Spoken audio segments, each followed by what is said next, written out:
L'Assemblée nationale vient de juger recevable la proposition de loi portant protection et promotion des droits de la personne vivant avec handicap en République démocratique du Congo.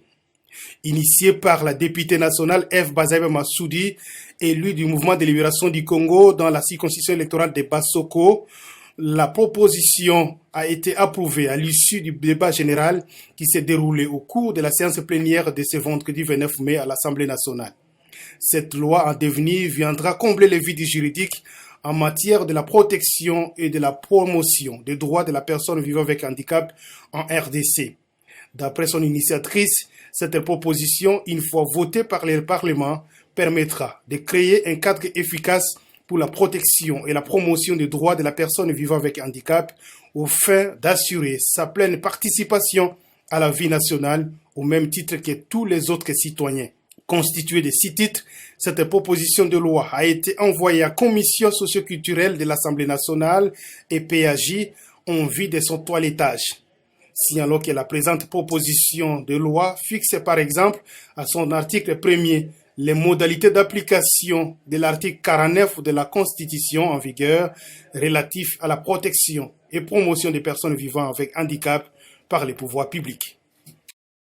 Eu égard à cette attitude, la conférence des présidents des partis et personnalités politiques de l'AFDCA, avec en tête son président et autorité morale statutaire, les sénateurs, professeurs Modeste Bahati Lukwebo, rappellent à l'opinion nationale et internationale qu'au regard de textes régissant le regroupement politique AFDCA, les dissidents conduits par Mme Ilunga Nkulunene et M. Njanga Ratakala Patrick ont délibérément quitté les regroupements AFDCA et cela est matérialisé par A. La non-participation aux activités de l'AFDCA depuis juillet 2019. B. Le choix et l'occupation par eux d'un nouveau siège AFDCA FCC sur l'avenue Moyo, numéro 1, commune d'Engaliema. C. Le versement par eux des contributions et cotisations à l'AFDCA FCC. D.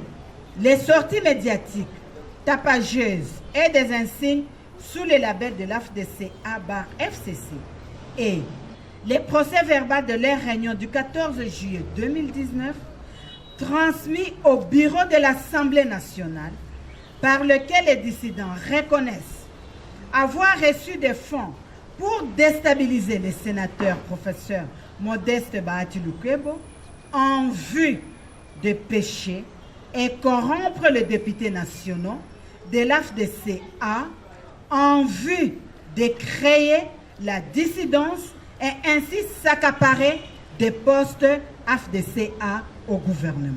F. Madame Ilunga Nkulunene et M.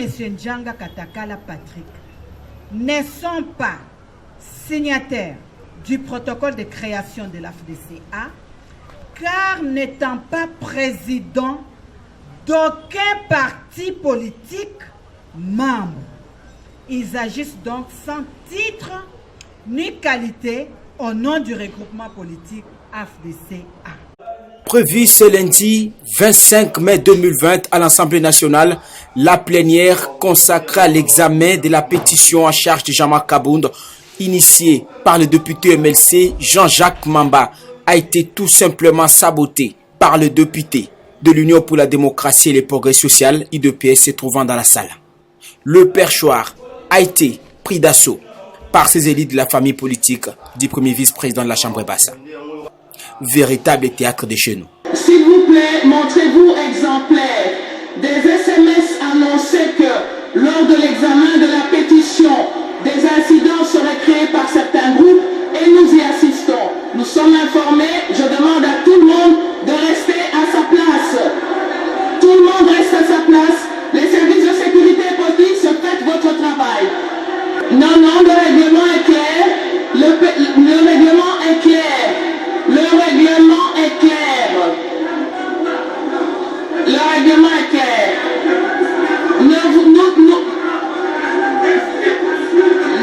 Non, s'il vous plaît, que chacun reste calme.